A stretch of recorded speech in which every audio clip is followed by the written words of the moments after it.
This is a HeadGum podcast. Jonathan Braylock, James III, Jerah Milligan. What more can I say? You know what it is. Black men can jump.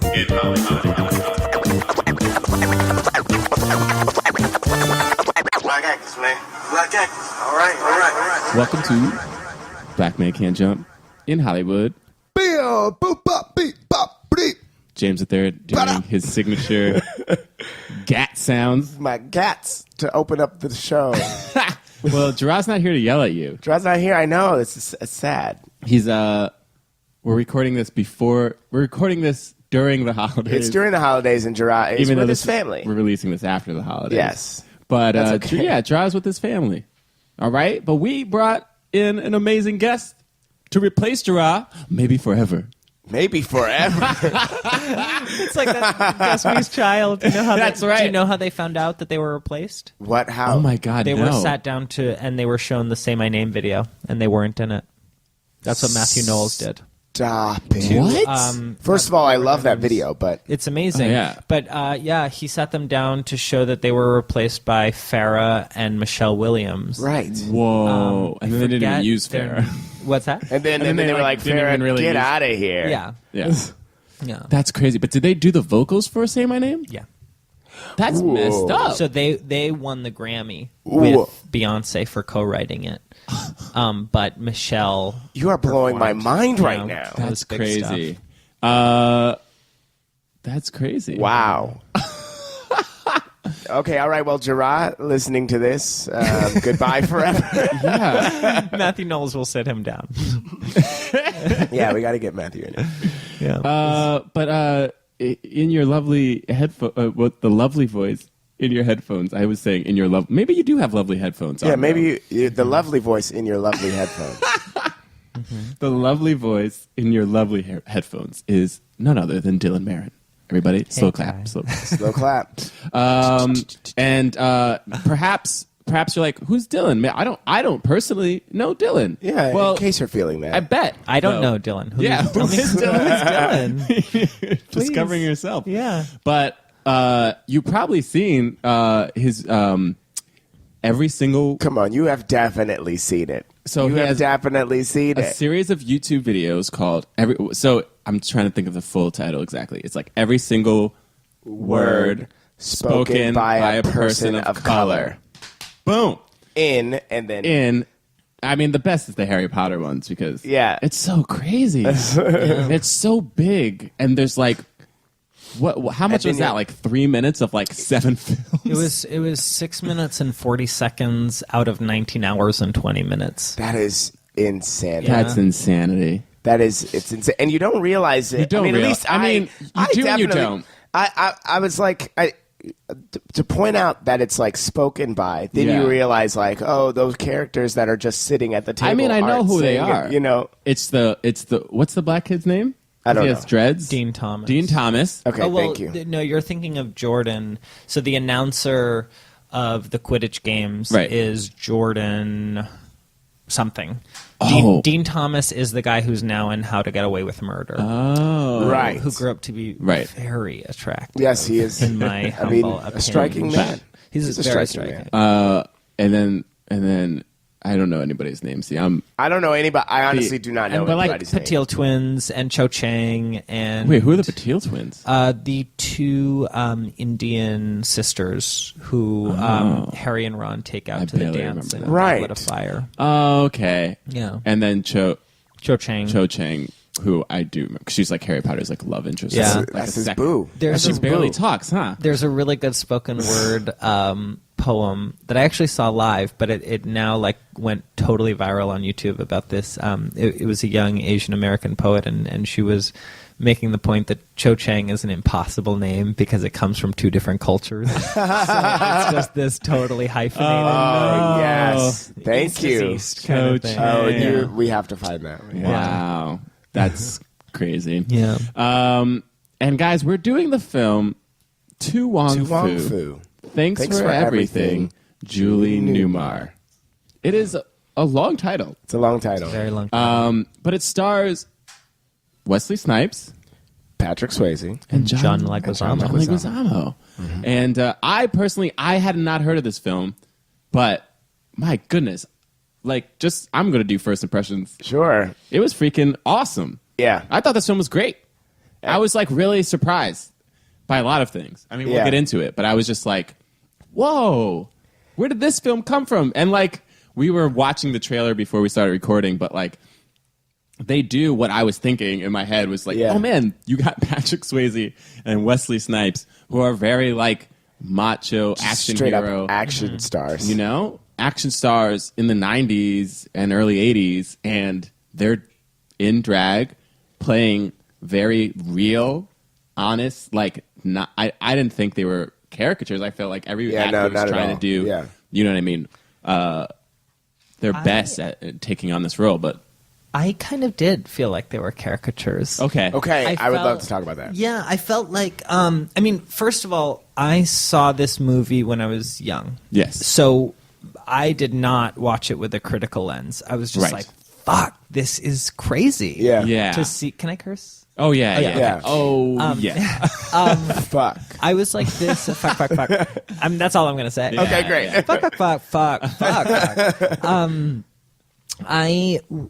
So, yeah, when you are a closeted gay boy growing up, especially if you're a closeted gay boy of color, and you're seeing like Wesley Snipes and John Leguizamo, that is totally huge. Right. Yeah. Now, as an adult, when I watched it again, because this was the first time I watched it again since seeing it, Right. Yeah. It doesn't feel like an honest portrayal. It does feel like they're the protagonists. Yeah. But the thing is, I think the whole time, so just before this, we were talking about the trailer. Right. Right. Which is this really fascinating way of selling it, which is like, watch these macho action heroes dress up as women. Right. Yeah. So in a lot of ways, it's not really any different from Some Like It Hot, where there is this like, oh, drag is the funny thing. Yeah. The difference here is that it was a film made by gay people with love for the drag community, but they knew that to sell the movie, especially to sell it in a big studio way, they needed to get the marketable stars, and there just weren't any gay stars then. Right. No, you know? yeah.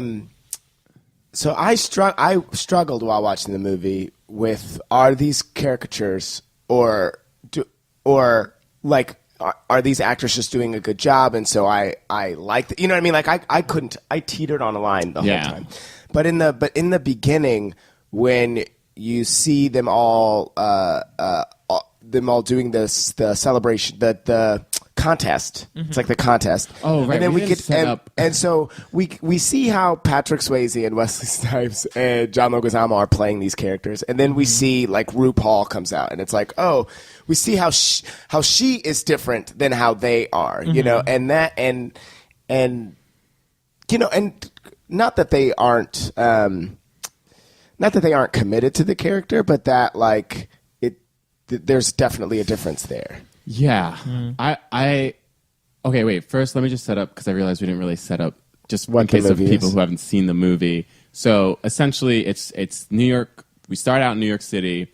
You see Wesley. You see, I don't know characters' names. That's why I always use actors' names. Noxeema Jackson, I think, and Vita. Vita is Patrick Swayze, and then Chi Rodriguez. Chi Rodriguez. So you see Chi, Noxeema, and Rita or Vita? Vita, all like getting ready, and you find out that they're getting ready for this annual drag queen like contest, like best drag queen of New York. Which I don't know. That's how it works, right? Yeah. Best drag queen. I mean, that's what it is. It was just like best drag queen of New York. Now we have Drag Race. Yeah. and essentially Wesley's character and Patrick Swayze's character tie for first. And it's like the first time it's ever happened. RuPaul's making a cameo. You know, she was the one who, like, she won announces it. She won it last year. Which just needs to be said. She really has the best. Her character has the best drag name I've ever heard, which is Rachel Tension. Rachel Tension. And she descends from the ceiling in a sequined Confederate flag dress. And they're at Webster Hall too. Yeah, the interior was the definitely interior wasn't some somewhere else. Soundstage. Yeah.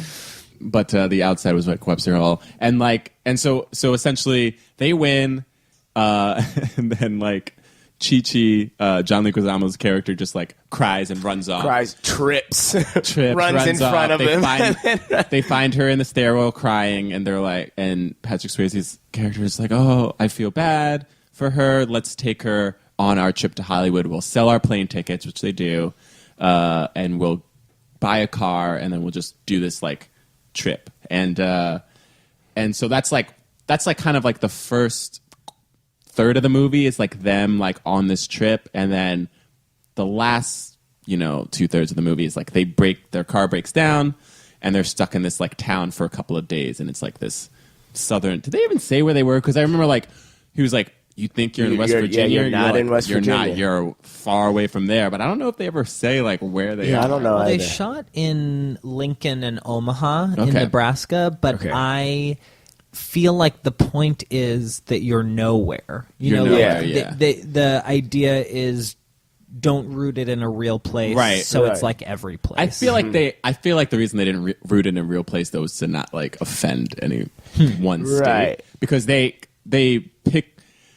I feel like if you feel like their characters were caricatures, I also feel like the town was a caricature. Oh, in for itself, sure. right? They There were was like- so they're in this town that's supposed to be just this backward Hicksville town where like everybody is like just a complete like utter kind of buffoonery. Like they're just like very boring, very bland. They're not only do they know nothing about drags, they know nothing about like city life. Like they're like, what? Like they know nothing about like women working. Like, you know what I mean? Like, Yeah. it's like, what? Like women can work? It's Yeah. like, oh my God, Well- this is the 90s. So they like picture like this town is like stuck in the past.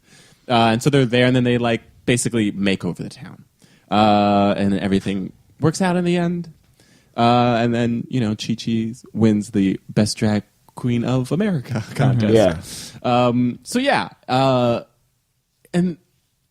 And like this movie did, I think, well financially. The budget isn't released, but it made like $47 million globally, which I feel like for the kind of movie that it is. I don't know if it was trying to be a broad comedy or not. Do you remember? Like, I think they, especially because this was released by Universal, I think, and through Amblin, so Right. it wasn't even Right. ever independent. I think they always wanted to make it pretty broad. pretty broad. Yeah. So, I mean, maybe where should we start though? Like, should we just start at the beginning and work through? Well, yeah. Because There's so much. Like, there's so much to this film that I want to get into. There's a lot that I personally don't know either. Yeah. Because I'm not that. Like the most I know about, I feel like the most information I've got about the drag community is like from Paris is Burning, which is a great documentary. Yeah. But like, that's also dated. I mean, it's closer to this time of the movie though.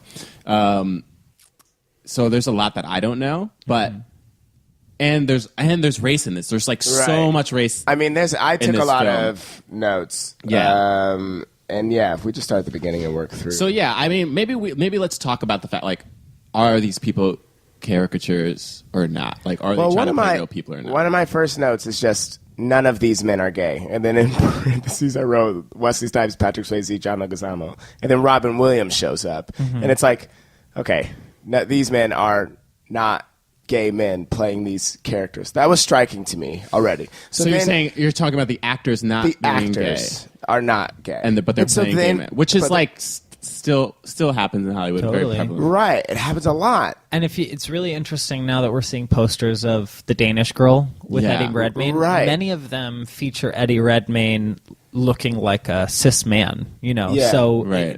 there's still that, even though we wouldn't have a trailer that's like, see these macho action heroes dress up as women, the Right. idea is, and that's the first shot of the movie is hunky Patrick Swayze Yeah. and hunky Right. Wesley Snipes. Yeah, you see their muscles Yeah. and Totally. everything. Yeah. And yet you never see John Leguizamo out of drag. Right. Right. The two of them, though, because they were like the two leads, you see them like getting their makeup on as if you're telling the audience, we're acknowledging that these are your movie stars, Right. and we're Yeah. going to see them transform. And now they're transformed. Right. Yeah.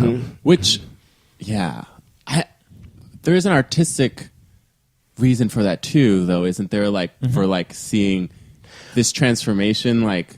Well, just like, I mean, oh, like, this is it. like, I mean, yeah, I don't know. like the transformation. It's weird. It's so weird because it's part of it's like, oh, this is fascinating. Like, I want to watch like a man like transform into a woman and like, right, as it's like it's a spectacle, you know? Yeah, and this is, I'm getting way ahead of myself, but just as the movie was going on, I was like, so much of the humor is coming out of the like, oh, they don't know they're men, you know.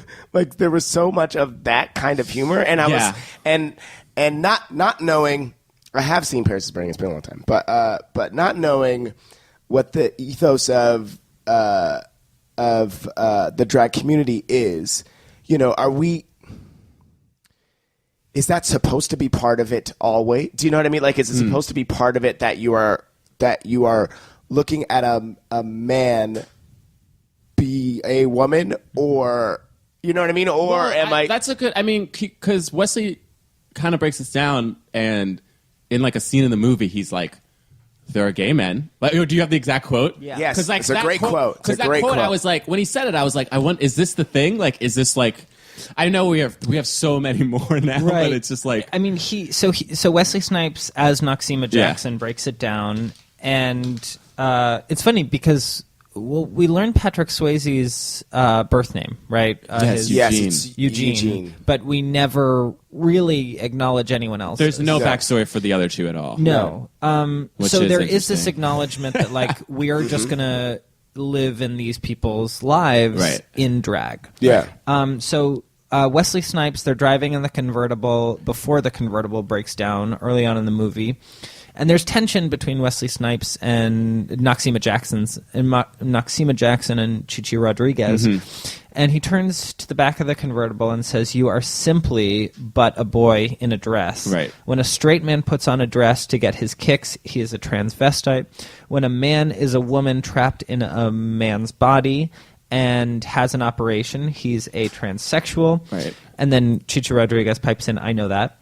When a gay guy has too much fashion sense for one woman, he dresses in drag.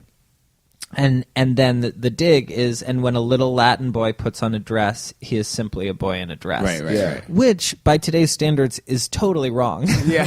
It's like not how we talk about gender now. Right. Yeah. Right. And that's what I was just going to say. What was so interesting about what you guys were just talking about is, like, at the time, this was a way to really counterculturally explore gender. Right. Whereas now, this feels so dated because of how it equates so many different things all together. Yeah. There's such nuance now. And even Paris is Burning, like, Paris is Burning is about really almost very strictly men of color, Yes, who were absolutely. kicked out of their homes in urban areas, Right. who then would join houses, who had a mother and a father, mother being a drag queen and father being a more masculine Right. gay man, and they would have all their children. Right. And voguing was all about realness, like executive realness, you Yeah. know, which is really fascinating. Yeah. And drag, as it's presented here and as it still exists, I feel is kind of different because it's more about, there is like the performativity is, there's a Yes. wink to it. Right. Yeah. Whereas there This- isn't a wink in voguing. Voguing is Right. like, how much Interesting. like an executive woman am I? So then in thinking about that wink, that the fact that there is a wink to it, then does that make the fact that there is such a huge element of like these people don't know that they are men? Yeah. The humor of that. Do we welcome that with can open we arms, put or is it? I just want to put a pin in the humor of it though first, because like, Yeah. I feel like that's a different. That's still a conversation. different because thing. there's something about the humor of it that like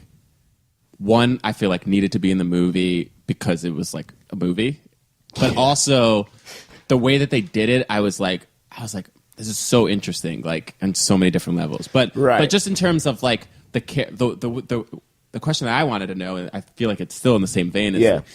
because drag is in of itself like a presentative art form almost, right? So it's like it has like, to me, I feel like it has ties to like burlesque almost. Like there's very performative nature of it because of that aspect. Where is it realistic to say that some people are playing caricatures in real life? You know what I mean? Like, are these men putting on this version of themselves that's very out there? But would it be different if they're off stage? You know what I mean? Like, are they just continuing the performance for themselves, for each other? Yeah, I mean, I think this question is also related to so yes, you're right. The movie is acknowledging the nature of drag, right. And the famous RuPaul quote is, "You're born and the rest is drag." Like, we have chosen to dress ourselves the way we have. Yeah. We're all in drag right now, is what RuPaul would say, which is a really beautiful idea. But the drag was inherent to this movie because the wink, I think, is present throughout, because you always know you're watching Patrick Swayze. You always know you're watching Wesley Snipes. Right. Yeah. You always know you're watching John Leguizamo. And you know that because they could have cast RuPaul as Noxeema Jackson. Right. And they didn't. You know, Right. They definitely wanted to include RuPaul. But RuPaul, at the time, this was released in 95, probably shot 93, 94. Yeah. RuPaul was already a very known entity. Right. I think she already had a show on VH1 at Holy the crap. time. I didn't realize she Yeah. goes that far back. Oh no, she I was remember. around. I remember specifically being I very didn't have a cable, small and so- knowing RuPaul, Yeah. like knowing who she was. Yeah. And so that's really, I find it really interesting. You know. That, Yeah, they that definitely chose wanted. to go this I way mean, because versus- I feel like more than anything it was money reasons, right? Like, and which is what we talk about now, though. Right, It's like, yeah, it's like they so do you it- have Patrick Swayze, you have one star. Yeah. Did you need another? You know what I mean? Did you need three? Because John Leguizamo, even though he wasn't on the same level as Patrick Swayze and Wesley Snipes, had done Mario Brothers, even though it was a failure. Right. He had done it, and he had done like other. And- he had done and a couple he other probably movies. had an HBO special. But also in thinking about he was also big in theater, and Right, by this point definitely. probably had already done 2 major solo shows. Right. Well, solo shows that did well. You wouldn't necessarily call them, like, they aren't the ones that, if he had only done 2, they aren't the ones that people are like, it's not Freak. It's the 2 that he did before that. But like, so he's someone who, and he plays characters, all kinds of different characters in those shows. Wesley Snipes also played like Miss Raj in the Colored Museum, the George Wolfe play. So like those 2 guys in particular, it's like, you know that they can do roles like that justice, and they are famous. You know, so like. I understand they felt like they were strong enough actors to take on this. to take on this role, but still they are not RuPaul, who they could have cast. You know, Right. Which Well, is the like, thing is, that's the thing is, like, since she had clout in and of herself, Yeah. this would have elevated her to another status. But it's like, why not take this person who actually knows and can bring so much more depth, you know what I mean, to the character, Right. Because it's like a life that she's lived, you know what I mean? and there's not that and- wink of this is Wesley Snipes, Right. And I definitely think, even though money plays a part in it, we always talk about, like, at least for this podcast, you know, people take chances on white male actors or white actors all the time, Yeah. but very rarely will they take a chance when money's on the line for, like, a person of color. Yeah, And, I mean, it's true in this, like, especially, you know, and it happens Vita's even the yet. lead. And Vita is Vita's definitely the the lead, lead. It's you like, that's just the bottom line. Vita's the lead. Like, even though I would say they probably all, like, share, like, a good amount of screen time, it's, like, not crazy. You know, like, Patrick Swayze's screen time isn't, like, that much more, maybe, than Wesley Snipes. right. But, like we said, like, she's the only backstory that we know. Yeah, her Like, motivations her are like, clear. her motivations are clear. And the other 2 are playing not just caricatures of drag, but caricatures of racial stereotypes. Totally. Right. It's like it's almost as if like they were like, I'm going like the woman that I'm going to be is also going to be a stereotype. Well, it's the privilege of nuance. It's like it's that when you are not stereotyped, you are nuanced, and when you are stereotyped, you are just kind of one level. And Chichi Rodriguez, like even that first shot we see of her when she's going, she's like people are throwing glasses at her, like glasses at her out the window. And I think when you have such adept actors as Wesley Snipes and John Leguizamo in those roles, you see shades of a human. Yes, right, definitely. But it's not there textually. And I remember I read an article about how this movie actually got made, and the fact that there was like a gay executive at Amblin who passed it on to Steven Spielberg, who was like, "Oh, we've got to do this." Yeah. You know? And so they bought the spec script and sent it right to production, which really rarely happens. Wow. Yeah. But they referred to Noxeema Jackson as the black drag queen. Yeah. So there was the novelty in that, whereas, of course, not news to us, but Vida gets to be the drag queen. Yes, And she's then a drag there's queen. the black drag queen, and then there's the Latin drag queen. And they Right, bring it up, and they bring the race up like even when they don't have to, even when it's not just like another like, force it's opposing constant. racism on them. It's just like It's a constant thing. Yeah, I took like a note the every Latin time. boy thing. I took a note every time race was mentioned, and it didn't stop the whole play. This whole play. I keep calling it a play because of the theater roots. Yeah. The theater roots that it has. But the whole movie, it doesn't stop. They keep bringing it up. It's crazy. yeah, just like a side conversation that is tying into this. I do want to like just so before I forget about it, like I do want to talk about why we like chose this film, because we had talked about like I personally was talking to Dylan about like wanting to do a film with like a lead that identified as gay, and I personally was like, and it doesn't have to be the actor, because like we know there like the amount of leading, first of all, the amount of leading actors of color is so low. Very true. And then to add on top of that, the amount of leading actors of color who identify as gay is like even lower. Like, do we have any that are leads? Like, There's, of movies, of TV shows, maybe? I mean, not really Yeah. of TV. Like, even there's the Sun in Empire, Right. right? Is that actor out? I don't know. Yeah, we don't want to out people. Yeah, no. I mean, I'm not saying I know. No, anything. I know he plays a gay character. Is he actually the actor gay? I don't know. Right. But yet, no, truly none. Truly none. And the same is true for. I mean, of course, listeners will be like, no, but there is that but one these- guy. and We it's can't cool. talk about exceptions. We're Right. just- Right. I mean the fact that like I think and this is just a kind of universal rule for minorities of any kind Right. making it through. You have to be as close to the paradigm as possible. Yeah. So when there is not much of a diversity in masculinity Right. of men of color who get through to be the action hero. Right. Yeah. Right. It has to be like this. Whereas there is such a really huge and very beautiful diversity of masculinity among white men. Yeah. Right. There are effeminate white men who get to be leads who are straight. Right. Like Yeah. the soft straight guy, Right. the hyper masculine straight guy, but there are so many shades. There are like so many tools that you use to create this person. Right. Yeah. Whereas, let's see, just like Michael B. Jordan, Will Smith, Anthony Mackie, these are like Wesley Snipes.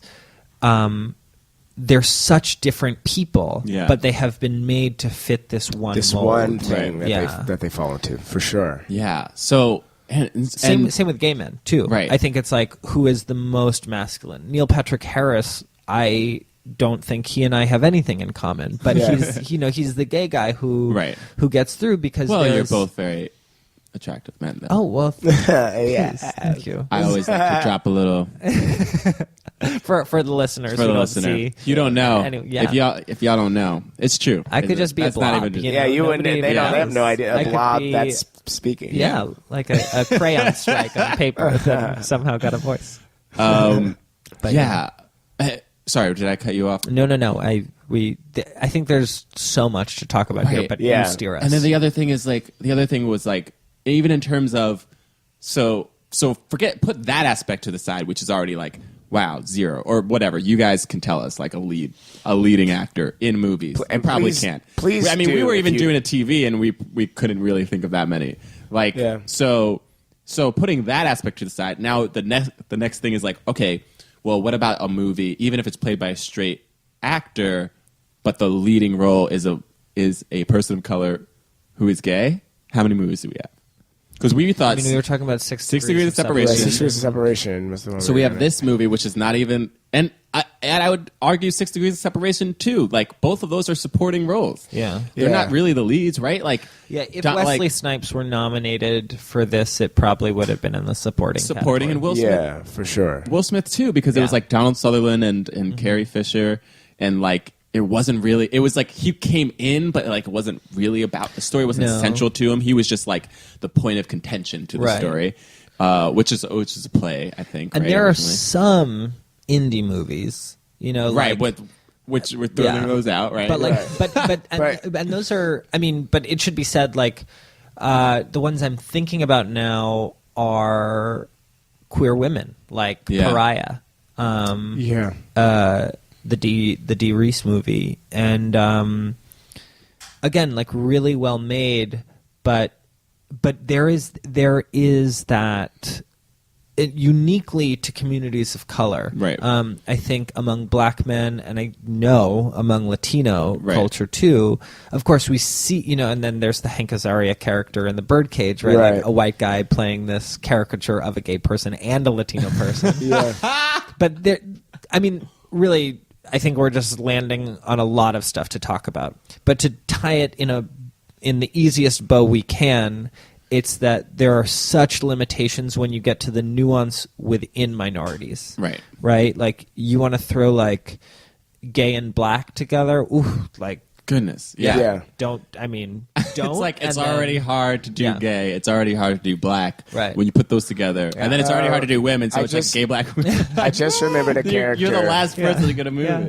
I just remembered a character, but he's not a lead. He's not a lead, but there's a gay, and I don't know if this actor identifies as gay. There's a gay black man on The Flash. Oh, yeah. Well, there are Oh, gay- sorry, on Arrow. Excuse Yeah. me. Well, there are definitely gay black characters in things. We could probably come up with a bunch. probably but, come up like, with a handful. They're usually Yeah. like But I was just trying they're to think usually of like anybody the on side TV right like now. character. In You know what I because mean? we talked about the guy from Empire, so I was like, "Oh, are there more?" And then that one just popped in my Yeah. head. Yeah. And then there's, David's love interest on 6 Feet Under. Right. Yeah. Like, they have existed. Right. But have we ever seen the story through their eyes? Has it been the focus? Denzel No. Washington, Oh, and or not Denzel Washington. Sorry, Antonio Banderas in Philadelphia. in Yeah, but that Philadelphia, was yes. Tom Hanks' lover, but Right. But it's, this movie does not, to Wong Foo, doesn't deal with sexuality. Doesn't deal with sexuality. At all. Yeah. They're actually very desexualized. right. Yeah. Which I personally though was okay with it because like it was like, okay, we're entering this somewhat pretty much unexplored territory in Hollywood, and we're trying to make these people human. Yeah. And despite the caricatures that they play, I feel like the movie was, and I don't know, me personally, I feel like I did a good job of like making these people like human. And it was like, look, don't worry about what we do.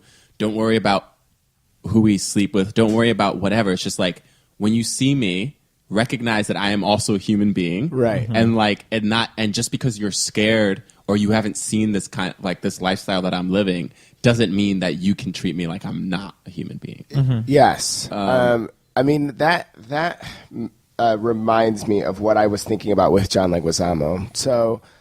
So yeah, I don't Who's think the that most sexualized who's out the of all most the he's- characters, right? Yeah, John Leguizamo. right. So and so, let's talk especially about after his we just storyline. said that we mentioned Antonio Banderas in Philadelphia, right? And how we talked about on the Once Upon a Time in Mexico episode that Latin people are typically over-sexualized in the media, right? And how so how John Leguizamo's character is the one that like gets cornered by she gets cornered by the men, you know, and then she becomes the one that the guy is like into, that the other woman was also into, like, you know, so so she's stuck in and she's the one that's like, I can have sex with him. I want to have sex. I want to be with him. Whatever it is. Yeah, why can't I be with him? She's also like very wearing like revealing clothing a lot. Like has and there's this one scene where she like has her strap down. But what's interesting about that though is John Leguizamo says in Ghetto Clown, the stage show that his most recent one, that he wanted to be the hottest one. If he wasn't, and it had to do with something like if he wasn't. If he had to share the screen time with those other two, I'm going to be the hottest one. Right. And so I think that partially has something to do with what he wanted to do as well. But still, storytelling wise, you know, Chi-Chi is the one that like everyone wants. And I found that to be an interesting thing. And thinking about how we talked about how Latin people are over sexualized, you know, I don't know if that sends a bad message though, is my question.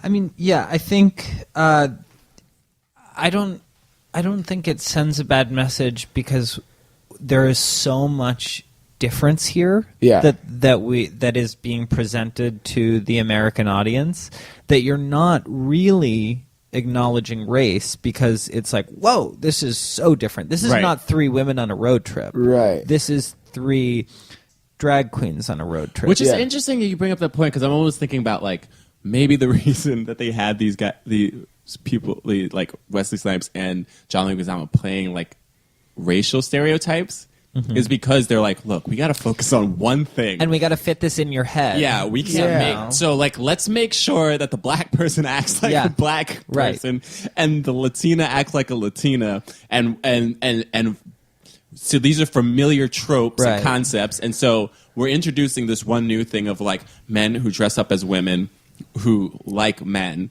and we are introducing that to the audience. So like all this other stuff, we can't bring nuance to it. We just can't. Right. And even in this thing, we can't bring nuance to it. It's just got to be put in this box, right? Like our minds. And the thing is, that's how our minds work. And this is a conversation that I get in trouble with sometimes. So feel free to like disagree with me on this. But like human beings, like a lot of times we rail against, you know, putting people in boxes or whatever, but it's just like, that's how we operate. Like human beings, like we put everything in boxes. Like it's just like that's how we see the world. We're like, we need to know, like, is that a dog? Okay, will that dog hurt me? Will this thing hurt me? What is this thing? Can I eat this? Can I eat that? We categorize literally everything. Like that is what we do, right? So when it comes to people and when it comes to something like gender, where our mind, and especially over the last like 25, 30 years, people's minds have been going crazy because they're like, whoa, wait. So you're telling me, so there's men and women, there's men who like men and women who like women. Now there's men who who need to be women, and they're in women and they want to have sex with men, or sometimes they want to be women and have sex with women. And then there's queer and there's all these things. Like, I do not disagree that we as humans like to put things in boxes. We like to label things. That was what we realized that we could do that, and that's what made us different than all other creatures, right? Is our ability to like look at things and classify them and have that understanding. And then make prejudgments so that we think we know what's going to happen. Yes, but what's happening now, and what's really happening now, and like especially with the internet and everything, is exactly what you're talking about. But we are realizing that like we have gone too far, and we have tried to put things into a jigsaw puzzle, but we are not puzzle pieces. We are human beings that are and so I loved this movie, right? Mm-hmm. But then are these things a problem of the movie? Or, like Dylan said at the beginning, like this is a movie that was made by gay people with love for this particular community. So, like, we should. And wanting to make it for a broader audience. And wanted to make it for a broader audience. I mean, it might, and I can't speak to this as not being a gay person, but it might be the same thing that like how we feel about black movies, you know, and how we're like, why does the movie have to be like this? Where it's like, that doesn't mean the movie's not good, but could the movie have opened it up a little bit more, made it a little more nuanced, made it a little more, you know. And that's always a hard thing because especially when you're talking about it as a fan, you're like, oh, it should have done this for me. And it should have perfectly predicted what 20 years from then, which is now, we were going to be talking about. Yeah. And of course it can't. Not at all. So that's why I made sure to underscore the fact that like seeing this movie as a closeted preteen was monumental for me. Yeah. You know, so I'm so glad this movie exists. I think we're appropriately treating it like an artifact. Right. Yeah. And also the fact that it was like so rare. Like we're saying like it came out and it was exactly like Priscilla Queen of the Desert. There are 10, 20 movies a year that come out that are exact carbon copies of each other. Course. Like Horrible Bosses. There are so many movies like Horrible Bosses that come out in so many different countries, but because these are rare exceptions, you know, like if a movie about an escaped slave or a free man came out the year after 12 Years a Slave, we'd be like, oh, man, well, just like just it. did that. Yeah, but when a movie, but like Ninja Turtles. looks exactly the same as Transformers. Yeah. Nobody's like, right. It's like, oh well, instead of robots blowing up everything, it's going to be these weird mutant animals, and but it's going to look exactly the same. And New York's going to be destroyed. How many times has New York been destroyed in a movie? You know what I mean? It's like, but nobody's like bemoaning that kind of. I mean, sometimes people are, but in a passive way. Whereas these things, and that's the thing, is like underrepresentation. Like, of course, you're going to pick apart, and you're going to have all these people who have been waiting for so long to see themselves represented on screen, and when it finally comes out, they're going to be super critical of it. Like, people are super critical of Chirac, which just came out, right? Right, and, like, one of the reasons, though, is, like, look, these kind of movies, like, are so rare, and so when they come out, people are like, man, you should be doing this, and you should also be doing that. You should also be doing this. And I always feel bad sometimes. I'm not even trying to avoid those problems. It's just, like, sometimes I do feel bad for people who set out to make these kinds of movies. It's, like, one of the first things, because they all of a sudden they become...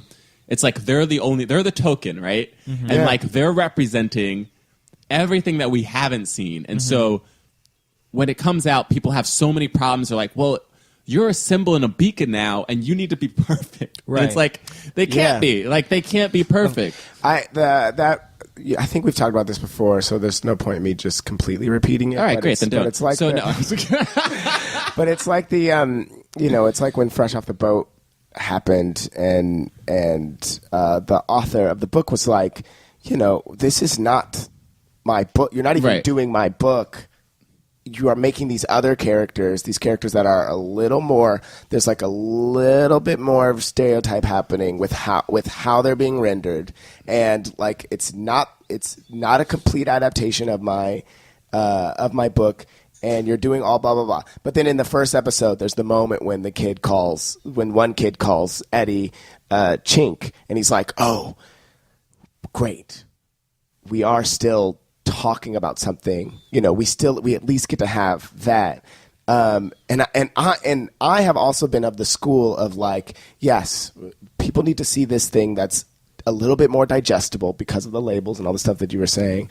But then once we see that, the next thing can be, well, better. That's, to me, that's like, the biggest problem. But that's a huge, We're talking about this movie, and it came out 20 years ago, and we're talking about it, like you said, like Dylan, like it's an artifact, and because it is, right? It came out 20 years ago. It's a long time. Now the fact of the matter is, now we're talking about trans issues in television are coming up now, and we have the Danish Girl. I didn't see it yet. I don't know if I haven't seen it yet. And you have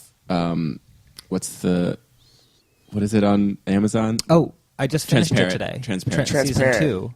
Yeah. We just finished season 2. I mean, incredible. It's incredible. Is it great? But who knows what we're going to be saying 20 years from now about Right. Transparent. Yeah. Jeffrey Tambor is a cis man playing a trans woman. And so is Eddie Redmayne, right? And so, but there's I accept it, right? Like, Transparent is a great issue, is a great example of something that totally deals with nuance, especially season 2. And I won't give anything away. Yeah. But you start to... We have producer James is this season 2. He hasn't watched it yet. Okay, I won't give anything away, but you start exploring Mora, which is Jeffrey Tambor's character, for identity markers beyond her trans identity. Right. You Yeah. start seeing that she's actually a little selfish, and that she's doing that thing that happens when people come out, that you really just have to tend to yourself. Right. And you also, it complicates gender and sexuality, because you also start seeing Mora want to date people, and Mora's attracted to women. And I think that is a nuance that I appreciate so much, because it's not like, oh, well, if you are trans, this is how you speak, and this is who you date, and this is like there's it goes into it with a question rather than an answer. Right. Whereas this movie, even if it was made in 1994, released in 95, it goes into it with an answer. Yeah. The answer is, well, the question is drag, like, what does this urban drag world look like in a very rural, kind of by the book, Right. Americana? Right.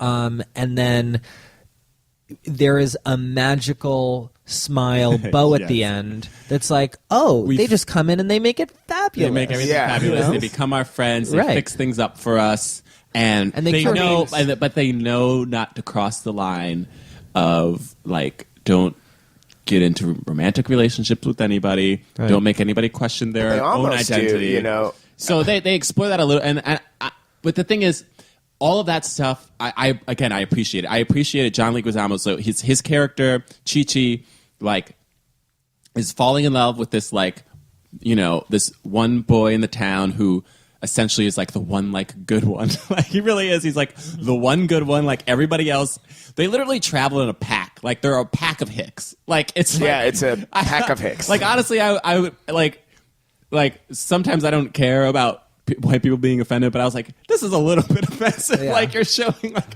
this town, like, it's just, they're all like, they all don't have jobs, I guess, because they're all literally out all the time, always on the street in a pack, and all the men are just like, and like, they're just like gross rapists. Except like, for the one man who except for runs the a one restaurant who's described as the nicest colored man you'd ever hope yes. to meet. Right. You're right. Yes. So they're also they're all racist. They're all, like, rapists, except for the one guy, and then the women, and the women are all, like, Yeah.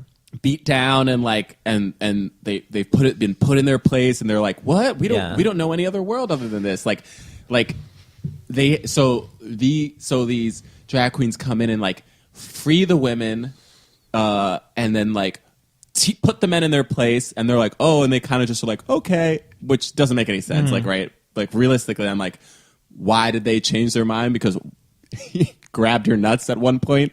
Like, Yeah. why after that wouldn't they just come with shotguns and just kill them all? Like, Well, the way it's- that you were portraying. Yeah, I mean, this is a magical story. It's a magical Like, story. That's what it is. And going off of the magical thing, there's when they redecorate the room, they're like Yeah. throwing. No. They're throwing Truly. cloth, Yeah, it's like and then it, like, magic magically, like, Lands. appears. And You know, then all the appears in a townspeople formation. are like, like oogle-eyed. Yeah. through Yeah. the thing. Everything looks great. I think I just want to say here, Yeah. there is one thing that the movie totally nailed, and that was, so the movie, the subgenre of the kind of magical morality tale Right. that it is made in a very similar way to what drag culture essentially is, which is the acceptance of illusion and the acknowledgement that illusion can be as real as the non-illusory, right? Yeah. Right. So what one of my absolute favorite scenes is that is actually when two caricatures meet, and there's this silent older woman Yes. who is very frequently in movies, that actress plays As the, like, silent. joke old crazy woman. Yeah, she she's was in Independence Day too. She's the librarian in Ghostbusters. Right. She's not playing that character in Wait, that is she movie, in but The Happening? just needed everyone to know she was there. Maybe not. She might be, but anyway, so she never speaks, and Wesley Snipes' Noxeema Jackson follows her to this room she has, and she loves old movies, and that is, to me, what I wish had been the heart of this movie. Yeah. Which was the fact that this woman was tending to old Hollywood in the same way that drag culture idolizes old Hollywood. Yes. Yeah. Right? Like, Vita talks all about this book by Diana Vreeland of, essentially how to be a Parisian woman. Right. And so it's all like, it's about the fact that drag also operates on tropes. It operates on stock characters and takes those stock characters and sees how they exist in the world. Yeah.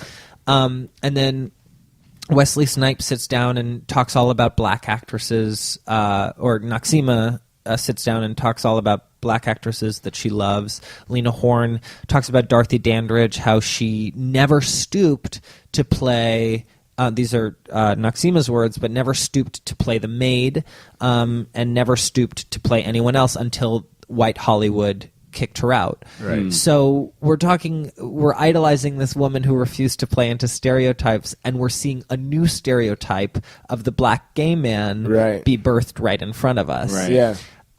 But the quintessential quote is that a little later, Wesley Snipes, when they realize they might not be getting to Hollywood soon, Noxeema Jackson says, "I'm going to make Hollywood wherever I am at." Yes. Yeah. And that, to me, is it, right? Yes. That allows me to forgive a lot of the stock characters. It allows me to forgive the fact that people are actually painted kind of thinly, but as if it is acknowledging that it is a studio movie. Right. Yeah.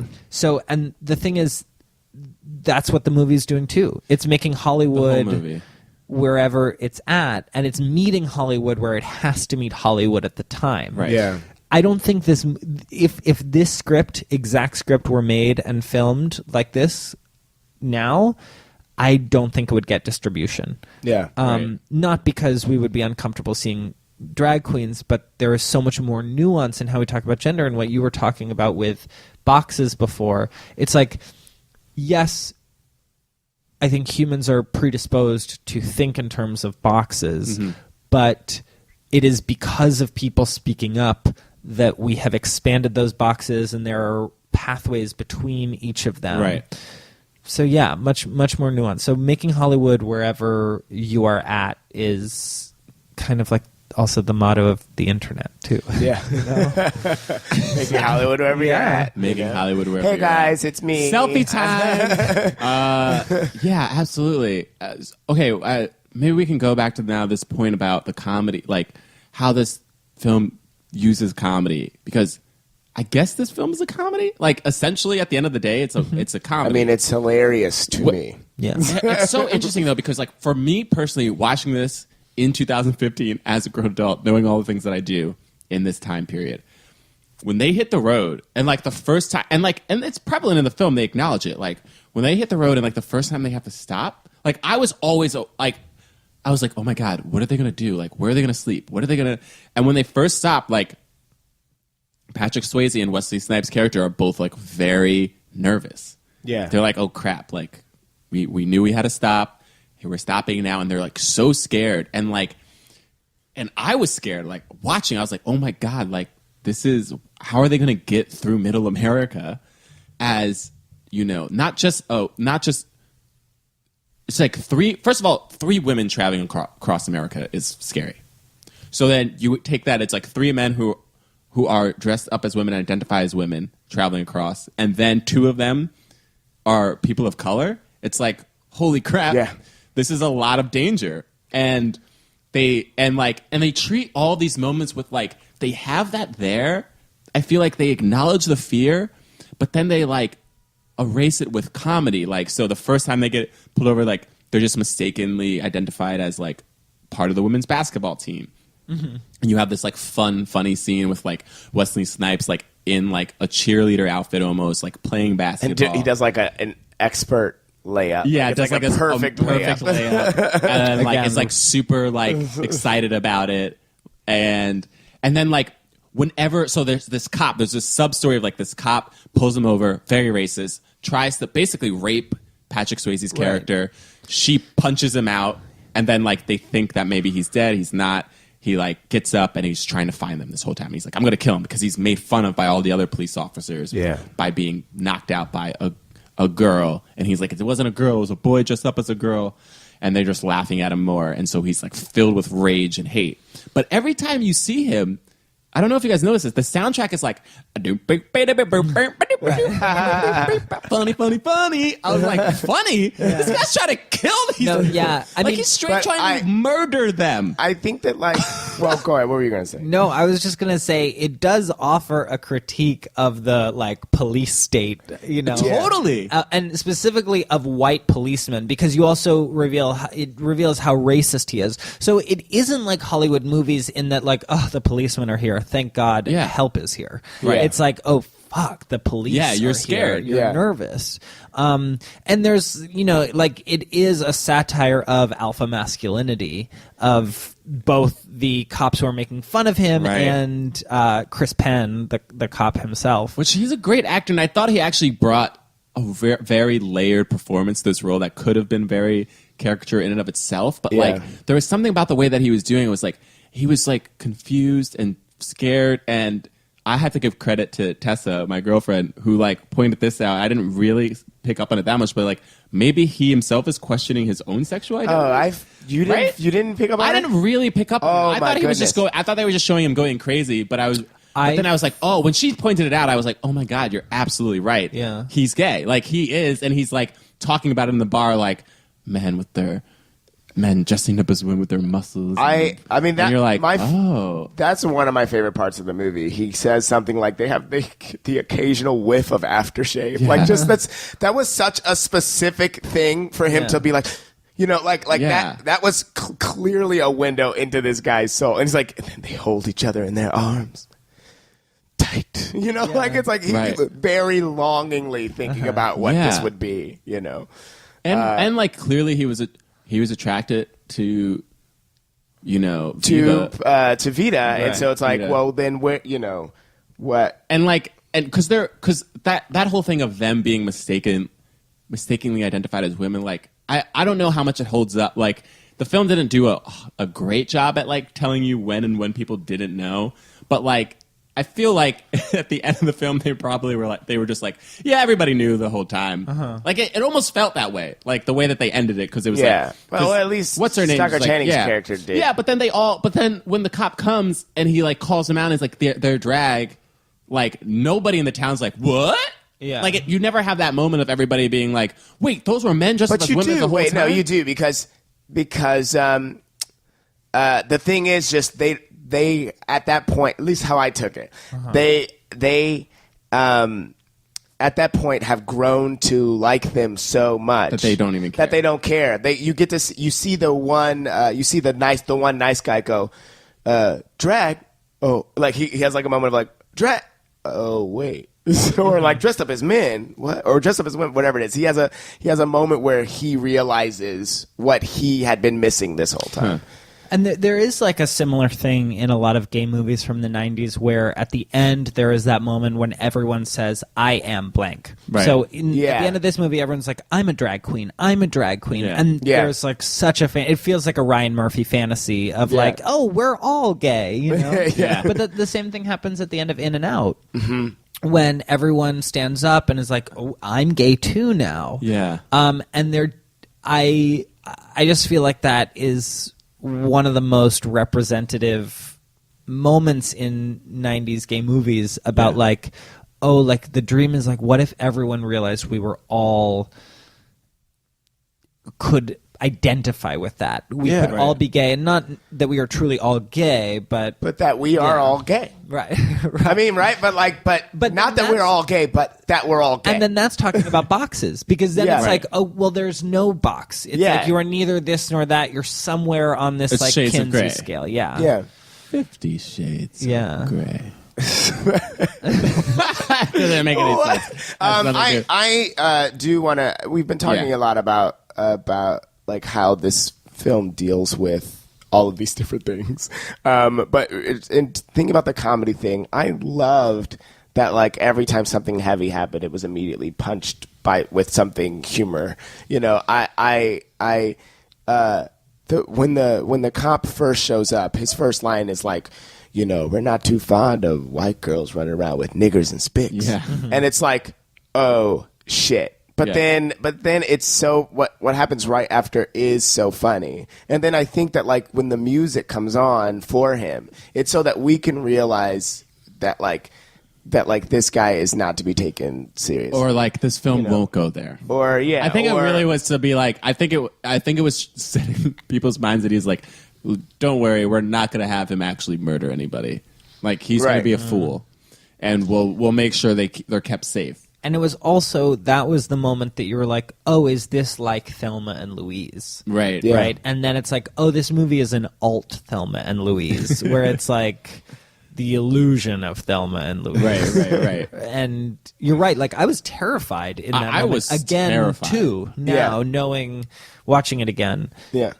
Because that is also a real thing that a cop would still do. So if there is a way, like, this movie really got that right 20 years ago. Yeah. Like, Absolutely. that still a cop would not be too cool with I mean, pulling he over a wasn't car like cool that. in any sense, right? Like, even if he really thought that they were women, he was about to rape a woman. Right. Yeah. Which is insane. And then to find out that woman that he was about to rape, like, has a penis is like, then his embarrassment takes over, and then he murders her. Yeah. You know what I mean? It's the same thing when Chi-Chi was kind of cornered and the other guy like came and saved her. It was like, they're going to go gang rape this woman. Yeah. And then when they find out she's not actually a woman, they're going to be so embarrassed that they're going to kill her. Right. Yeah. And you're right. It is terrifying. And when Chi-Chi was about to be raped, and then it's a date now. Yeah. It's, And then she's like, blah, blah, blah. And then they that's live in how this you pick town. up a And they woman. live in the town. And Yeah. those men are just always there, just walking around. Yeah. I was like, it was just so odd because it was like, they're like telling us like this is real. And then they're also telling the audience, but like, you don't have to worry about it. It was like this thing of like, and I understand because it was a comedy. It had to be kept like this. But there was a part of me that was like, you're taking away the severity of this just so that people can feel good about themselves almost. Right? Like they don't have to think about the horrors that real people have to deal with, like that these people who are actually in the drag community in New York can't leave New York because they might die. But then at the Like, same time, actually right? die. But then at the same time, my question then becomes like, but because we still see the possibility of it, Yeah. is that like good on this movie for? That's what I'm saying. It's like they made this whole thing digestible. They had to make it digestible, or I don't know if they had to, but they did, and I think more people probably saw it because of it. Right. I do. I like honestly do. So like, yeah. Anyway, I just wanted to talk about that. What is there any moments that you guys like we haven't talked about yet that you're like we need to talk about? There's just one other thing. This is not super important, but it was important to me. Mm-hmm. So when they first go into the hotel and like they're left there, Wesley Snipes has a line because I took all the notes of every time they mentioned like race in the movie. So Wesley Snipes has a line that's like, I think the last black man that stayed in this hotel was Sam Cooke. And it's just like, okay, you're just going to flippantly talk about this man that was murdered, this icon who was murdered in a hotel, like just casually? Yeah. Like Well, that relates to what I was talking about, like how they deal with like the fear or whatever, like the actual right, threat no, of but violence exactly, so like flippantly. it's just so like, and then that's it, and then we just move on. Then we're just immediately somewhere else, and that line itself was supposed to be a joke, but it's like. But he's almost saying like we're gonna get killed here. Totally, but at the same time, like part of me is like, isn't that how else do you cope? Right? Oh, How totally. else do real I mean, like people you would have to want cope with that? like if that's how if a real person in that scenario felt like they were gonna get killed here, they would make a joke like that. And Like, it's that would be the it's that joke. kind of thing where when people get upset about like labeling trans people as brave or whatever, you're like, this is the part that you actually get to see, like, oh, there is bravery here. You know what I mean? Yeah. Like, not even taking individuals into context, just like what they're doing of them just being like, this is who I'm gonna be, even though it confuses and scares people so much that they're literally are trying to rape and murder me for like no reason. Yeah. Like, and then still be like, and not be like, no, let's just go back to New York and like hide in a hole. Like, no, we're gonna do this, and we're going to give back. Like, that's some Jesus stuff right there. Yeah. I think, really. Yeah. And there's the Martin Luther King quote too. Yes. Of he was like, I'm not Martin Luther King. I don't have a plan. I don't have a dream. I have a plan. Yeah. Right. Which is like, okay. Okay. Yeah. We're gonna retool. So that part of it, like the fact that they were brave, the fact that they didn't like they gave back, they like helped this town. Like, I know it was magical and that kind of stuff, but and to me the most powerful moment was at the end. I mean, of course, it was with Patrick Swayze's character, has to be through as a white person, but like the reason, like at the end where she was like, "I love you, Vita." What was the full name? Vita Bohème. I love you, Vita Bohème. And she's like, "You don't know how long I've been waiting to hear those words to that Said name, to that name, said to yeah. that name." And it was like a really powerful moment. I thought Yeah. for me, I was like, Yeah. you know, because you had her backstory of like her parents don't accept her, whatever, and there was like that contention, like where John Leguizamo's character is like, you're just, you know, you're just a man, like dressed up in a dress, like he kind of, you know, she went at her like that. But Yeah. anyway, I don't know. Did that strike a chord with you at all? Did you guys? It was really powerful for me, guys. No, yeah, no. I thought it was a really powerful moment. I thought it, and we've already talked about this, but I was like, after that happened, I was trying to write down what everyone's motivations were, and it was like Patrick Swayze was the easiest. It came to me very easy, but then and then I was like, I guess John Leguizamo also got to have a line that was like, and now I get to go. I'm gonna find love, and it's gonna be real love for me. And then but then for Wesley Snipes, I was like, I don't True. know. Wesley Snipes' character was just there. Wesley Snipes' character, I think, ultimately wanted to just get to Hollywood to Right. win. Yeah, and it felt connected to like what you were saying before about how in drag culture they idolize old Hollywood, and it felt like his wrap-up moments were connected to that. Right. Were connected to that idea. Right. And not having that understanding. So then for me, this is just a response, I guess. Not having that understanding leads me to look at that character and feel like oh, I don't know. You know, I don't know what that is, you know. But that is obvious, you know. It is obvious that like what she wants is Hollywood, and she Yeah. wants that. Right, but Because she she's didn't want to go on this road trip. yeah. in the beginning. Right. But that's my thing is like her agency was taken away from her in the movie. Yeah, it she felt didn't- like that, yeah. She like was just like, yes, like, oh, I don't like made it very clear that I don't want to do this, but like will do it, and like the reasoning was barely like almost non-existent. It was just like, how do you talk me into this? It's like, yeah, how did she talk you into it? And you go back to the scene, and it's just like, we're doing it. Yeah. All right. Yeah. We agreed. We. I guess. And it's like she Yeah. puts up that front, but then like does agree. Yeah. And you're like, is it because she also has this heart of gold? Like kind of like, Yeah. but not really. Like she still continues to say like, stop, like get out of people's business, get out of people's business. You know what I mean? Like when the woman, the wife upstairs getting beaten, she's still like, don't do it. But then like comes upstairs too. Like Yeah. she was just Yeah. like following, like she was there, like almost like written as like, well, this is the voice of reason or this is the voice of contention. And then when we don't want her to be contentious anymore, we'll just shut her up. with moments of stereotypical comedy punctuation. Right. Yeah. Yes. Of like, girl, you know, Yeah. like a lot of, yeah. Yeah. A lot of, a lot of, Yeah. Yeah. a lot of, Everything. We can go Just through all all the of that. sounds. Could we? yeah. No. So any other sounds, guys? The snapping. The snap. Oh yes. No. Yeah. And but yeah, I mean, so the basketball scene was to me like that basketball moment we were talking Yeah. about. Yeah. that summed up what was not done with her that could have been done Right. with her.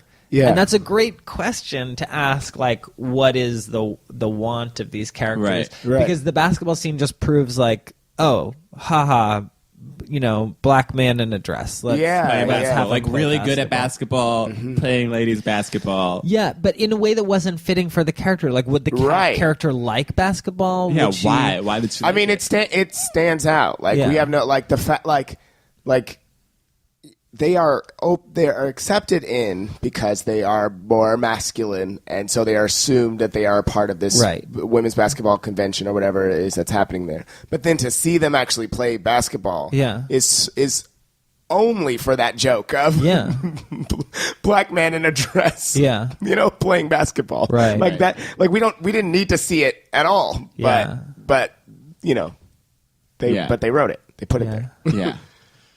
Yeah. Oh my God, Wesley Snipes' eyes in the beginning. Yeah. Stare down. Yeah. Yeah, like his one eyeball was going. I don't know. I mean, yeah, that's all. Those are all the. I've said everything that I thought was like deep about it. That was important to talk about. I just want to also say that I loved that they all knew the dance to the song when they were standing on the balcony. Oh, yeah. I love that. That was so funny. And then I also love that the nicest black man in Nicest the town, nicest colored man you'd ever hope to meet. he says, "I've waited 23 years to ask you this question. Can I have this dance?" And then and then thinking about like that time passing, it would have been the early 70s or late 60s, depending on whenever they wanted to, and like. Yeah. Oh wait, when this movie was set? No, when he first wanted to for this talk white to her, woman. and I thought that was like a nice. I thought that was a nice nod to what their why they would call him the nicest colored man, and why there's that which kind tension. of brings us to the swirl. Does it? Oh God, do you want to do a swirl, Guys? I'm gonna attempt something here. Oh God, Take us there. Oh no, I might die doing this. Oh God, I can we have to just do call Jerah real No, quick? I'm not calling Jerah. I'm taking over Jerah's spot. Jerah didn't even see this People movie, think but I'm Jerah sometimes when I talk like this. Oh no, I just got clap and yell a lot. All right. Oh, Listen, for those of you who don't know, Dylan, maybe you understand this. The swirl. Oh, Dylan is a fellow swirl baby. Are you a yes. swirl baby? Yeah. Dylan is a now swirl I'm getting baby. what swirl means. Yeah, Oh, Dylan yes, is a I'm a swirl baby. So here's the thing. At first I was like, what's a swirl? All right. So here's the thing: is that a lot in major motion pictures. Oh, don't. You rarely see. You guys can't see it, but You he rarely is see acting a- like Jerah a right black now. man and a white woman together on screen having sex when it's not about race. Okay, we're not talking about Othello or O. Okay, not talking about Jungle Fever. Oh, can It just doesn't happen. It doesn't happen enough. Now? Oh. All right? Hollywood's scared. They're scared to do it. Mm-hmm. Will Smith didn't kiss Charlize Theron in Hancock, that terrible movie. Look, so What in this movie, are you even gonna say? you have two potential swirls. I'll start it with the one that you were just talking about. Oh God. So first, they're at the dance. The R Why stuff. would it be R? Because like the biggest it's- R. Do they even say? Are they even curses like in this? Except for the N word, and I feel like they barely ever curse. Was this movie rated R? I gotta check. For My no phone is reason. Currently on airplane mode. No, it was PG-13. Okay. I was. But anyway, so that's the swirl. God. It could have happened though. It should have happened. Come on, guys. Could have happened. One swirl could have happened. I am just upset. Well, I did it, Jerah. I hope he's happy. hope Everybody he else, send your hate mail to Jerah. Okay, cool. Well, then I guess we're about done. But just real quick, What's that? After Earth, it relates to this movie very strongly because Dylan is laughing at I you. mean, no, Dylan understands. so. I think Dylan understands. No, Dylan's just like, I'm going to let this craziness happen. He doesn't understand. Dylan understands because on After Earth is about two men, not three, but two men that are All right. outsiders. So far, none of this. What? They are Why are they outsiders? They don't live on this. No. This place. They don't live in this place that they're What are you at. talking about? And they are are struggling. You are. They are struggling to. They are struggling honestly is the to find a biggest stretch. balance. They're struggling to find a balance in this new territory that they are not used to being. Can I say something real quick? Sure. What do you? I honestly wish you were talking about Hancock. That's how bad All right. this is. All right, that's all I got. Oh my god, pathetic. The cause? So now we're gonna rate this film. It's time for the cause. The cause is we rate the films not based on how well the film was created, but whether or not it helps the case, it helps the struggle, it helps the movement of leading actors of color in major motion pictures. No indies. No indies. And so there's an extra caveat for this. It's like leading. Yeah, leading. Well, not really. Actually, no. Throw out that caveat. It's too much. But also because that's not the case It's too with limited. the stars of this. It's not even movie. the case. But okay. So does it help the case for leading actors of color? Either give it a fist, black fist, a white palm, or nothing. On the count of 3, I'm going to throw it up. Honestly, Well, can we just be clear that we're talking about 1995. in 1995? In 1995. Oh. I think so. I mean, this was a point of contention for even like we did like In the Heat of the Night, right? Yeah, we've I- gone back and forth about. But I think it's because it's like, well, what did it do at that period of time for moving forward? You know what I mean? Now I don't know what to do. It's not like basing it, but I think we did the same with In the Heat of the Night. All right. Okay, all right, let's do it. All right, here we go. Count of 3. Closing our eyes. Closing our eyes. I'm going to I might have to close my eyes. I don't really know. All right. 1. 1, I'm going to get hate. 2. 2, 3. 3. All right. Okay. We're not all so off. No. No, and- So we got 2 white palms and a black fist. Yeah. Should I start? Yeah, go ahead. Yeah, go What ahead. are you going to say? Well, I mean, mine is just, it's a very clear thing. It's just All right, you that, start. like... You it's gave it a white just- palm. I gave it a white palm. This is James III. I gave it a white palm because I struggled with the fact that, like, so much... It was so racially stereotyped. Like, it was so stereotypical for the 2 main actors of color in it.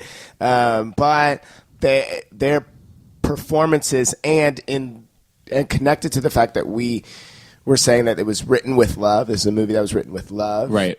That's why it's not a full fist, but it's not nothing. You know, like Yeah. I think that like had it been more, even more jokey, like had the knobs been turned up even more, I probably would have had to give it nothing. But because of it was done with love and that's why I gave it a point. Right. Okay. So I feel okay. The reason that I gave it a black fist. Look, here's the bottom line for me, and I think it's like there are a lot of problems in this movie, and this movie isn't perfect by any means, and there are racial caricatures, and like they talk about the race. It's like they couldn't just, I mean, and like the 2 people of color aren't the leads. Like the story is still told through a white person. And people are saying, John, why did you give it a fist then? But I think it's because, and I kind of said this at the beginning, is like, I think that the movie still tried to make these people relatable in a way that was like, I'm a human being. I have fears. I have wants. I'm funny. You know what I mean? I have flaws. Like, it was just like, even though the character depth wasn't in there, I feel like that's more because the script as a whole didn't have character depth. Right. It was like broad. It was a comedy. Pretty much none of the characters, even the white characters, had character depth. You know what I Sure, mean? It was sure, like, yeah. even we were talking about Patrick Swayze has the backstory. Like, his backstory is literally a name and a house. Yeah. It's like, you don't really know about it. You know what I mean? It's Right. like very surface level. Like, everything Yeah. was very surface level. And so if I can set that aside and say that that's the whole movie, I felt like we got to, even though Patrick Swayze is like technically the lead, we spend so much time with all 3 of them, and we're forced to be like them and like feel for them. And even with Chi-Chi's character being like a problem, like just not in just terms of like stereotypes, but she's also just like, you know, out there. Like she's doing things that are like, whoa, she doesn't care about, you know, the danger in this way that it's like, it's kind of what am I trying to say? Like it's very like rash. Yeah, or like reckless, or reckless. Like very reckless. Like, yeah, but we still like care for her. We care for, you know, even though we don't know Wesley Snipes like characters like motivation and stuff, we like care about these people. Yeah, and in a way that I was just like, man, I loved that we can see ourselves through the eyes of especially in 1995 of people who like. White America would normally be like, I don't know anything about them, and I can't relate to them. Totally. And I think white America, if they saw this film in 1995, would still be like, whoa, like, yeah, and maybe in a problematic way, it's like these kind of things breed problems. Sometimes it's like, for instance, like white, like obsession with like rap culture and stuff, and like the problems that it breeded. But it's still somewhat. It was like, oh, I feel more a part of your world, even though I don't know anything about it. Yeah. So I know there's a lot of problems with that, but I don't know. I really liked what the film did, especially in '95. So that's I like that. I think the same thing. I mean, like the fact that it showed a black man in drag in the world of the movie owning his identity as a drag queen already blows the lid off of the extremely limited options that black male characters have on screen in mainstream movies. So for that's why I gave it the white palm. Right. Yeah. That was the pro. Totally. I just don't. I would have given it a black fist if it was a movie that was ahead of its time. I don't think the movie was ahead of its time. I think it was very of its time. Right. Okay, that's a good point. Yeah. Like if the movie were even like remotely addressing stuff that we're talking about now, like nuance, right? Like the fact that they're in a lot of ways equating transgender identity with drag identity, which are radically different, right? Yeah. One is about like, let's dress up and play the illusion, and one is like, well, no, this is who I am, and it blends the two together. Yeah. Yeah. I feel like I think that in their minds they thought that they were being like, no, there's differences. Oh, you know what I mean? Yeah, like I feel like in their mind they thought the audience would be like, they're just gay, and like gay men are just like all encompassing thing of like gay people dress up as women sometimes, gay people try to be like try to have operations as women sometimes, you know what I mean? And like and they're like, and they broke it down into only four categories, not even really, but like I feel like they like in their own way they thought that they were being, I don't know. Yeah, I mean I think of course they were, in the same way that things we're seeing now that we hail as like like Brokeback Mountain is already starting to feel a little stale and and old. But yeah, I think it did great things. Like I said, I did watch this movie not with a critical lens, and it was huge for me. Yeah. It was huge. Even I think I was in second grade when this movie came out, and just to see that in like the newspaper, like to see that poster of men, you know, I don't do drag, but I think there was definitely a time when that was the only model I saw for what I wanted to do. So I was like, oh, I guess I want to do drag. So there was like something that I hooked into there. Right. And so to see not just Patrick Swayze, but Wesley Snipes and John Leguizamo, I was like, oh, okay, like I can much more easily hook into that now, and that's really exciting to see. Right. So it definitely did something. Not a failure at all, but, you know, not ahead of its time. No, not ahead of its time. Sure. Fair point. It's great. Yeah. So two fists, or we say one fist, two palms. Yeah, I know. I guess we've been haven't doing decided that. what to do yet. We would used to say two fists, but now we're like one fist. One and fist, two two palms. Okay. Which equates to two fists Which equates to two out of three. Cool. Anything you want to plug, Dylan? Anything coming up? This will come out in January. This will come out in January. Oh, this will come out 2 days after I play a show. Oh. The UCB. But 2 days ago, I played a show at the UCB. That's it with Joe Firestone? Mm-hmm. Yeah. You guys are great together. Otherwise, I'm a person and I exist. Twitter? On Twitter, yeah. My handle is @DylanMarron. @DylanMarron. It's a person. And check out the YouTube videos if you haven't seen them for whatever reason. Every single word spoken by a person of color. Oh, I'm so good at this. You are very good at remembering that. Good for you. Yeah. That's it. Yeah. Yeah. Thanks for being here. Thanks so much for having We'll me, see guys. you guys next week. We'll do some plugs. Jerah, we did this without you, baby. Woo woo!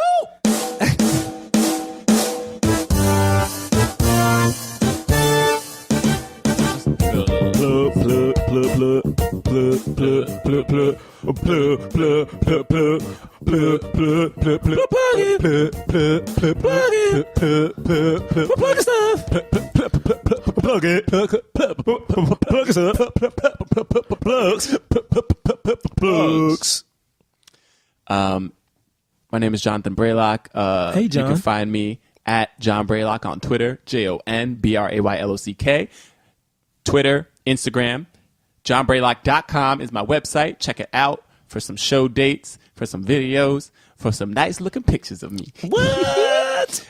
Also, tweet at us at Black Men Podcast on Twitter and Instagram and Facebook. Yeah. We always respond to stuff. And on here's that, the too. thing. You guys got to rate and review us on iTunes. If you got it, give us 5 stars. Because some of these haters be out there. There be some haters out there. And it's like, we have like 3 1-star reviews.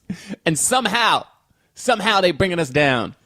Even though most people be giving us 5 stars. So just, if you like us, rate and review. And tweet at us. We like it when we talk. Man, we got people listening in Hawaii. Where are you listening from? Yeah, tell us. If you in Canada, we definitely want to know. Oh, yeah. We want to know if we international, baby. That'd be crazy. That'd be crazy. Oh, Or, yeah. or Mexico. Or Mexico. Europe. Or Australia. Australia. I don't know why I went. There's no way we have listeners in I Australia. mean, who knows, man? Australia is a good Who podcast. knows? You want to plug our show?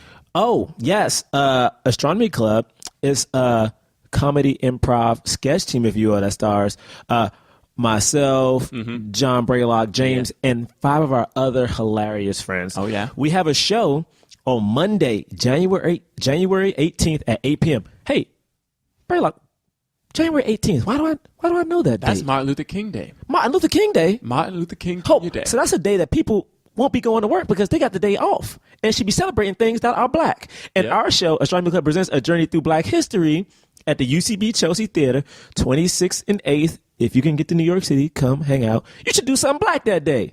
Something fun. And come learn about black history with us. Something black.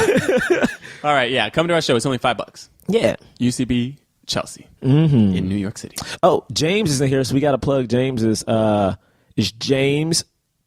Third Comedy. There you go. 3RD. Yep. And then James the Third at Twitter. No, it's just at James Third Comedy on Twitter. It's really easy. Yeah. It's just at James 3RD Comedy. What's yours?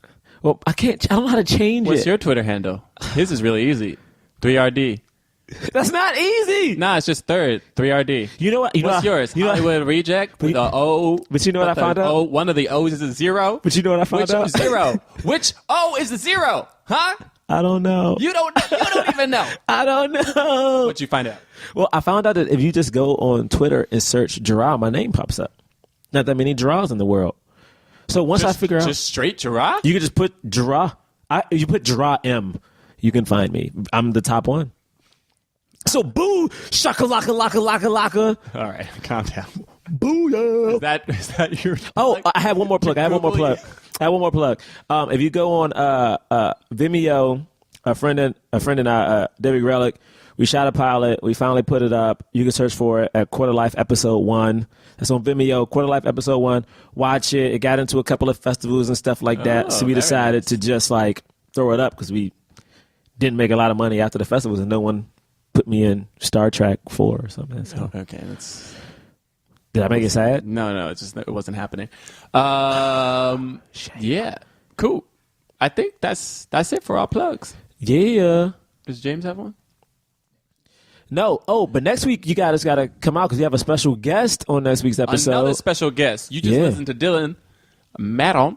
And next week we have improviser, co-writer of the movie Creed. The co-writer of the movie Creed that just came out this year? Yeah, the movie Creed. The movie Creed that we love that just came out this year? Yeah, the one starring Michael B. Jordan and Sylvester Stallone. Yeah, the co-writer. The movie that should have been nominated for Best Picture and should be nominated for Best Screenplay. We have the screenwriter? Yeah. We have that guy. Aaron Covington is going to be on the show. On this show? He's coming on this show, fresh from LA.